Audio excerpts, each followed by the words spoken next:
Hi everyone, welcome to another Literacy Fridays session. Yes, it's been a while since you've heard from me, but I'm back.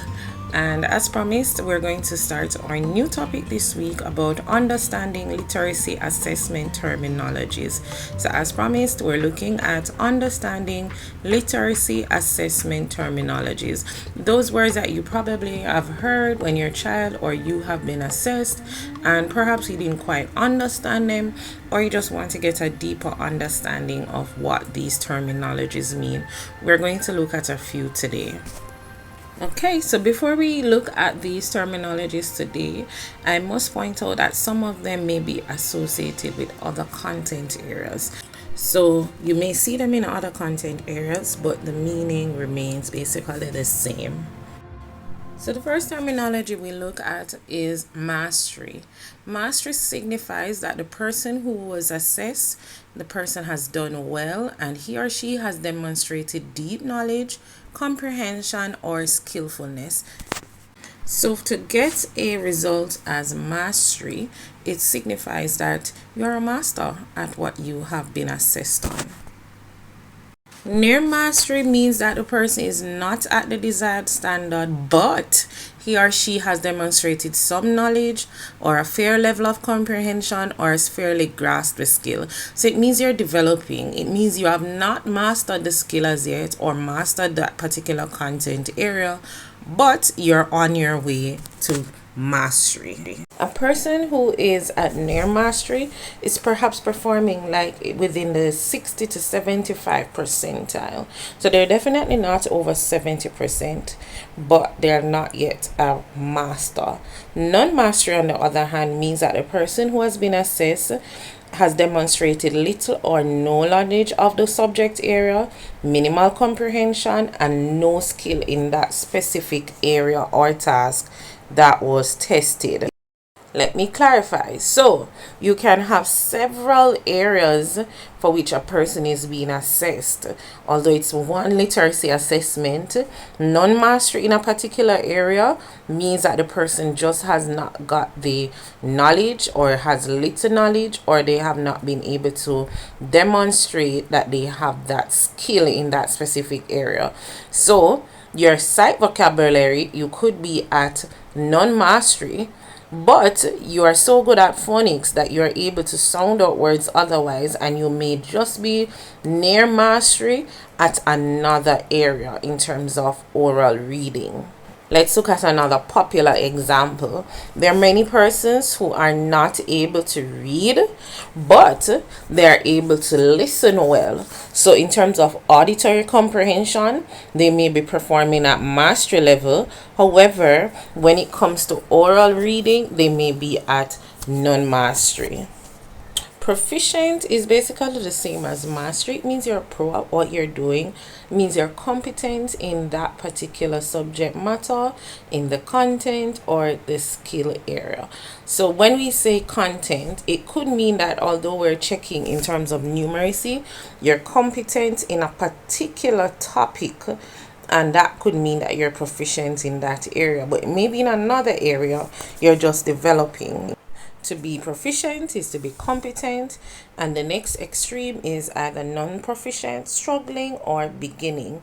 This means that the person who was assessed is not competent in demonstrating knowledge, comprehension of the content or subject matter or the skill that was being tested.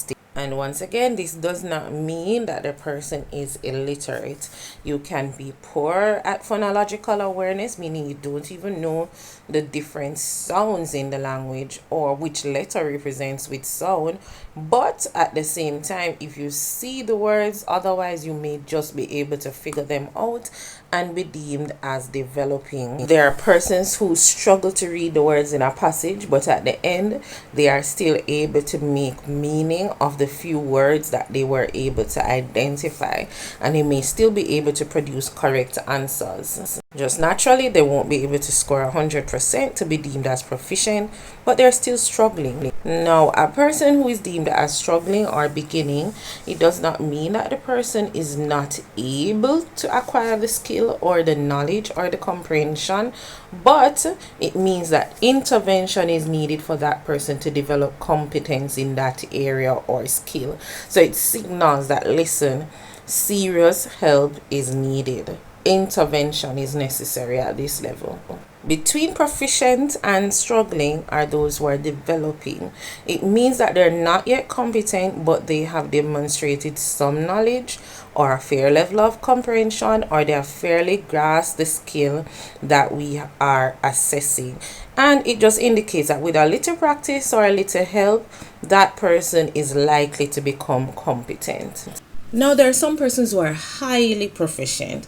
Highly proficient indicates that the person is very competent.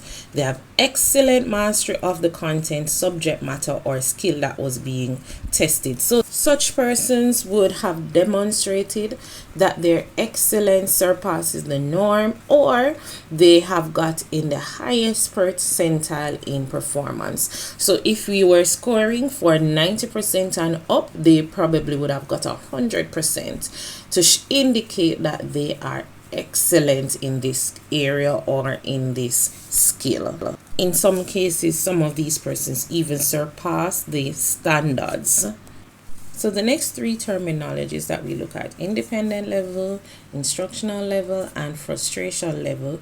They are specific terminologies used in specific tests in the literacy world. In future lessons, we will delve a bit deeper in these three levels and how we go about using these terminologies. But let's briefly look at the meanings. Independent level is a level at which the person who is assessed is able to function on his or her own in performing that specific task or skill. So it's the level at which you are able to function on your own, the highest level at which you're able to function on your own. Most tests that use an independent level indicates that you're independent if you have scored 80% or higher. There are a few that says 75% and higher, but the point is you're able to function on your own at this level. All right, let's apply it to our daily lives. So what most persons don't know is that most authors will write at a particular level, meaning it's indicated for a particular audience at that particular reading level. So we have reading levels, and we have graded level books, and we have tiered level books. Those are all set at different levels. Now, if your independent level is grade 4, then a text that is written at the grade 5 level may become a problematic one for you to read on your own. It does not mean that without assistance you won't be able to manage it. Simply means that on your own you may struggle to read it. On the other hand, if you take up a book that is at grade 4 level, you should be able to handle it if you are at grade 4 level or higher in reading. Instructional level. This is the highest level at which a person who is assessed is able to receive instruction in order to function or carry out a specific task or skill. So if you are instructional at the grade 3 level, it simply means that if a teacher is instructing you, he or she ought to use those words that are at the grade 3 level. That way you'll be best able to function. It may mean that you're independent at the grade 2 level or lower, because chances are your independent level is much lower than your instructional level. Very rarely you find that the independent level is somewhat the same as the instructional level. Very rarely. It's usually far different. Therefore, the literacy specialist will not only assess to find out one's independent level, but he or she will find out your instructional level. That way we know what level you can work on your own and what level you are able to be taught at. Then as you grow, you'll find that your instructional level become higher and also your independent level will change progressively. Now, this instructional level also indicates the level at which you may need assistance. Since it is that your independent level indicates your work on own level, then the instructional level indicates where you need assistance. One's frustration level indicates the point of true difficulty. Now, we know some persons will say challenges will come and challenges are relative to the person. Well, that's exactly the case with the frustration level. But it's the point where true difficulty in comprehension comes, or true difficulty in knowledge, or true difficulty in showcasing or acquiring a particular skill.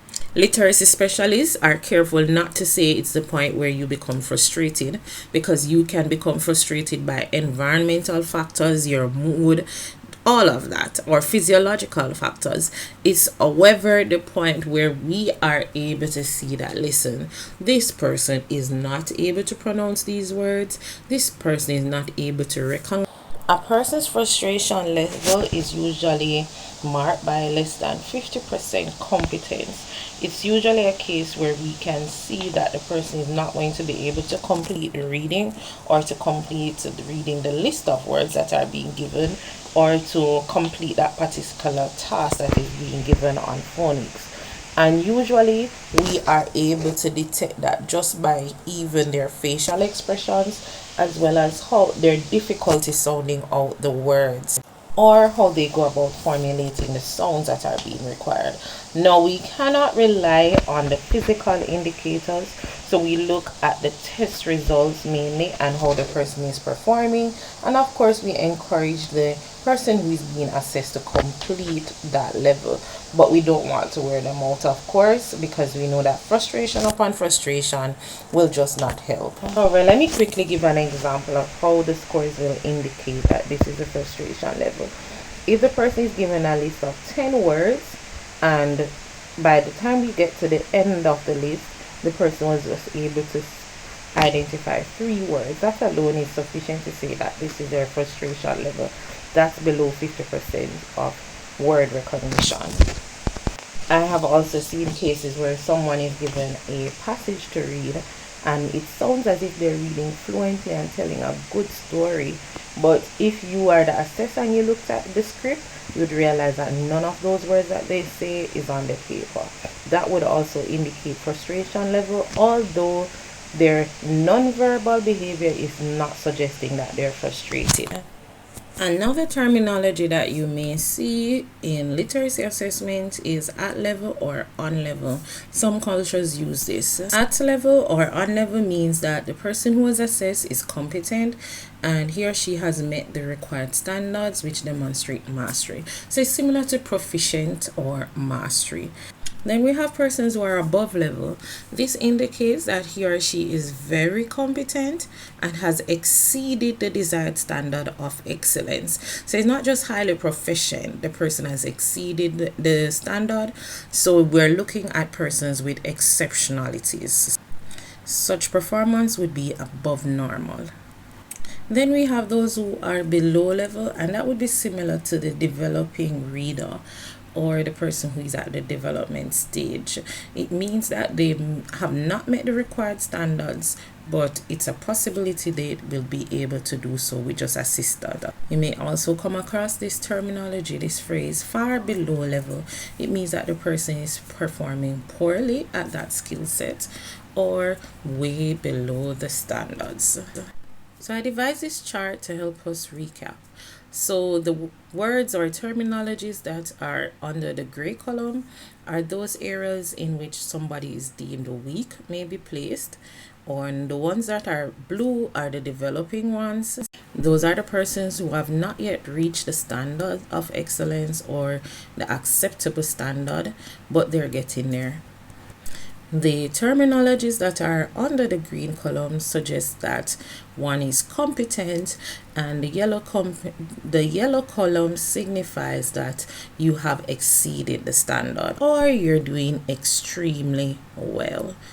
I hope this video has proven to be insightful in us understanding different terminologies that may be used in literacy assessment. Stay tuned for more on this topic.